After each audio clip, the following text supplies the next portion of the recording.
Hello guys, assalamu alaikum. It's me Yasin Arafat Oppo and welcome to my চাঁদাবাজি video. চাঁদাবাজি video কেন বললাম ভাবতেছেন? কেন এই কথা বললাম? কারণ আপনারা অনেক বেশি ভালো আছেন, তার জন্য এই কথাটা বললাম। আজকে একটা বছর হয়ে গেছে, স্বৈরাচার চলে গেছে। কিসের স্বৈরাচার চলে গেছে? স্বৈরাচারের বড় স্বৈরাচার তো দেশেই পড়ে আছে, তারা তো সবার আগে ভাগাইতে হবে ভাই। দেশের এই কি একটা বাজে অবস্থা হয়ে গেছে। আমার মনে হচ্ছে কেন জানি এখন আমার কথা হয়তো আপনারা শুনলে খারাপ লাগবে। খারাপ লাগুক, লাগলে আমার কোনো যায় আসে না। খারাপ লাগুক, আপনাদের খারাপ লাগলে আমার কি, কিন্তু সত্যি কথা বলা দরকার। সত্যি কথাটা এটাই হয়েছে, আমরা সব থেকে বড় ভুল করছি স্বৈরাচারকে দেশ থেকে তাড়াই। কারণ সে থাকাকালীন অ্যাটলিস্ট দেশের এত বাজে অবস্থা ছিল না, মারামারি ছিল না, দেশের ছিনতাইকারী ছিল না, একজনের করা এগুলো একদম কম ছিল।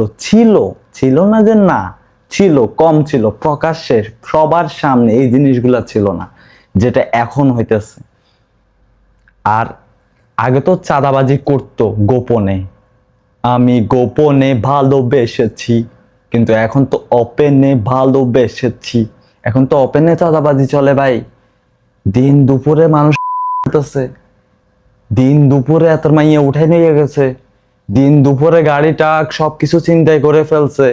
চাঁদা দিতে হবে, চাঁদা না দিয়ে ফেলবো। এটা কোন ধরনের আইন ভাই? এটা কোন ধরনের বেয়াদবি? আর এটা কোন ধরনের ফাইজলামি? আমি রাগ উঠাইয়েন না ভাই, বিশ্বাস করেন, ছোট মুখে বড় কথা। আল্লাহ যে অবস্থা, মানে একটা গজব ডাইলা দিছে, মনে হয় যে বাংলাদেশের ভিতরে একটা গজব ডাইলা দিছে। বিশ্বাস করেন, এত কাচরা হয়ে গেছে বাংলাদেশ এখন, এত কাচরা যেটা কখনো কল্পনা করে নাই। ঠিক আছে, যখন দেশ স্বাধীন হয়েছে, নতুন করে দেশ স্বাধীন হয়েছে, ওহো মনে কি শান্তি ছিল, ভাবছিলাম যে এই দেশ সুন্দর হয়ে যাইব। দেশ সুন্দর অত দূরের কথা, দেশের মধ্যে আইগা দিছে কি একটা বাজে অবস্থা করে ফেলছে। সাধারণ মানুষের কোনো কিছু নাই, সাধারণ মানুষের কোনো মানে না আছে দিন, না আছে রাত, না আছে কিছু। এরা দুই বেলা খাইতে গেলেও টেনশনে থাকে যে কোন সময় আবার চাঁদা চায়। দেশ স্বাধীন করছে ছাত্র দল, ছাত্ররা স্বাধীন করছে, দেশ স্বাধীন করছে। আইসা ওইখান থেকে কোন থেকে টোকায় মোকায়, রাস্তার অলি গলির বস্তির সব জায়গার টোকায় মোকায় আইসা এখন দেশে চাঁদাচাঁদি করতেছে। আপনারাই একটা কথা বলেন, লাস্ট 15 ইয়ার্স তিনবার ছিল না স্বৈরাচার? ওই স্বৈরাচারের কারণে যা হয়েছে আমার মনে হয় সব গোপনে হয়েছে। ঠিক আছে, তবে এত বেশিও হয় নাই। আর এ লাস্ট 1 বছর গেছে, 15 বছরে কি হয়েছে আর লাস্ট 1 বছরে কি হয়েছে বলেন? এমন একটা দিন নাই যেখানে শুনি নাই বাংলাদেশের এই একটা প্রবলেম হয়েছে। এমন একটা রাত নাই যেখানে শুনি নাই যে বাংলাদেশের এই জিনিসটা হয় নাই। মারামারি হইতেছে, আন্দোলন হইতেছে, মারামারি হইতেছে, আন্দোলন হইতেছে। আমার কথা খুব তিতা লাগবে, তিতা লাগুক। মারামারি হইতেছে, আন্দোলন হইতেছে, মানে কি একটা ফাইজলামি শুরু যে আপনারা কইরা দিছেন, মানে বুঝতেছি না। আপনারা সবাই একটা কমেন্ট করেন আমাকে অলওয়েজ, যেখানে দেখেন ওইখানে এই কমেন্টটা করেন যে ভাই বাংলাদেশে কখন আসবেন। মাফ চাই, আমি এখন 5 ওয়াক্ত নামাজ পড়ার দরকার হলে, আমি তো 5 ওয়াক্ত নামাজ না পড়তে পারলে সপ্তাহে একদিন হলো তো নামাজ পড়ি। আল্লাহর কাছে অলওয়েজ দোয়া করব যে আল্লাহ কখনো যেন আল্লাহ আমার বাংলাদেশে না নেয়। আল্লাহ কখনো যেন আমাকে বাংলাদেশে না নেয়। যদি আমার কপাল একদম খারাপ হয়ে যায় তো আমার বাংলাদেশে নিয়ে যাব। আর যদি ঠিকঠাক মতো চলি, আল্লাহ আমার কখনো বাংলাদেশে নিয়ে না। বাংলাদেশে আমি সেফ না, আমি না কেউই সেফ না ভাই। না আছে একটা মেয়ে সেফ, কদিন দেখি শাহবাগী বাইর হয়, কদিন দেখি এতে বাইর হয়, কদিন দেখি হাতে বাইর হয়। মানি একটা ফাইজলামি ভাই।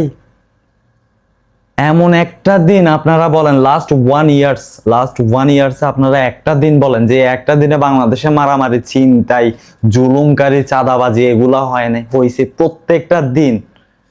এখন একটা জিনিস, এখন রাতের আমার এখানে 1:18 বাজে, আমি এখন ভিডিওটা মেক করতেছি কেন জানেন? এই কথাগুলা বলতাম না, ভিতরে ছাপাই রাখছি। ভাবছি যে না চুপ থাকি, যা হওয়ার হক, আমার কি। দিনে দুপুরে একটা ভিডিও দেখে মানে আমি ভিডিও দেখতে পারতেছি না, ভয় লাগতেছে ভাই, রু কাইপা উঠছে, আমার রু কাইপা উঠছে এই ভিডিওটা দেখা। মানে চাঁদার জন্য একজন ব্যবসায়ীকে এইভাবে মানুষ মারে, এইভাবে? এগুলা কোনো কথা? আস্তাগফিরুল্লাহ, আল্লাহ মাফ করুক। কি একটা মানে মহামারী শুরু হয়ে গেছে ভাই বাংলাদেশের ভিতরে। চাঁদা দেন নইলে শেষ। বুঝতে পারছেন? ব্যবসা করবেন, চাঁদা দেন। বাইরের কান্ট্রি থেকে আপনি আসছেন, চাঁদা দেন। বাড়ি একটা করতেছেন, চাঁদা দেন। রাস্তা দিয়ে হাঁটতেছেন, চাঁদা দেন। হাঁটতে যাইবেন, ওইটার লাগেও চাঁদা দেন। আপনি করবেনটা কি? চাঁদা দিতে হইব। বাসার থেকে বাইরে হইলেও আপনারা চাঁদা দিতে হইব। এই স্বৈরাচার তো এটা মিনি স্বৈরাচার ছিল। বিগ স্বৈরাচার, যেটা বড় স্বৈরাচার, ওটা বাংলাদেশে আছে। এটারা আগে তাড়ান না ভাই, এটারা আগে তাড়ান, পিডান এটারে। স্বৈরাচারে একটা বিদায় দিচ্ছেন, মনে করছেন যে দেশ স্বাধীন হয়ে গেছেন না? কিচ্ছু হয় না, কিচ্ছু হয় না, একা কিচ্ছু হয় না। কিয়া কইতাম জানি, কিচ্ছু হয় না।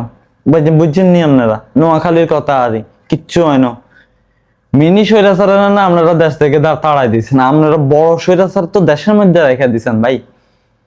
টাকা আপনারা সাদা নেয় ফলটনে, একটা ডায়লগ শুনলাম, সাদা নেয় ফলটনে আর চলে ট্রান্সফার হয় লন্ডনে। মানে কি একটা অবস্থা ভাই, সিরিয়াসলি দেশের এত বাজে অবস্থা হইলে মানুষ আসবে কিভাবে দেশে?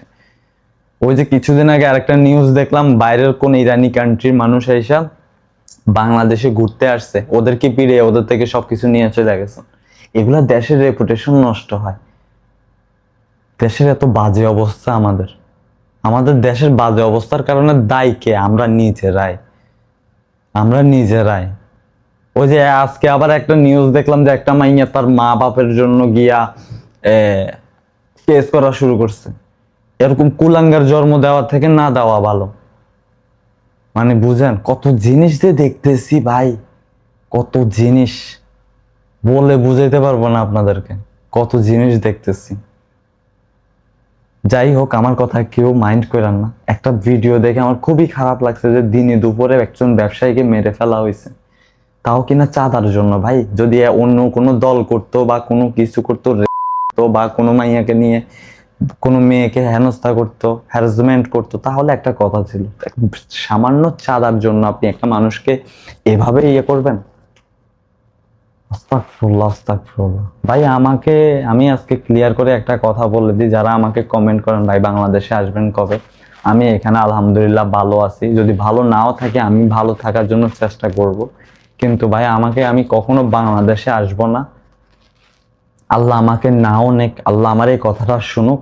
আমি গুনাহগার বান্দা, আল্লাহ আমার এই কথাটা শুনুক। আল্লাহ আমার কখনো বাংলাদেশে না নেক। বাংলাদেশে এত বাজে অবস্থা, বাংলাদেশ সেফ না এখন মানুষের জন্য। বাংলাদেশ মানে একটা আতঙ্ক হয়ে গেছে। বুঝতে পারছেন? যাই হোক, সবাই ভালো থাকেন, সুস্থ থাকেন। এই বড় স্বৈরাচারে একখানা দয়া করে বাইরে নেন, এটা ফাড়ান, এটা বিদায় করেন আগে, তারপর আমরা দেশ স্বাধীন কম। দেখবেন যে হাসতে হাসতে বাংলাদেশে চলে আসছি। যখন দেশের অবস্থা ভালো দেখবো, তখন দেখবেন যে আমরা এমনি চলে আসছি বাংলাদেশে। আমি একটা না আসলে আপনাদের কিছু হবে না, যাবে না। কিন্তু না, আমার মতো এরকম হাজারো মানুষ আছে যারা কিনা ভয়ে বাংলাদেশে যাইতে চাইতেছে না। সো প্লিজ এগুলো স্টপ করেন, চাঁদাবাজিটা দিয়ে এগুলো স্টপ করেন। আপনারা পারবেন, আপনারা চাইলে অনেক কিছু পারবেন।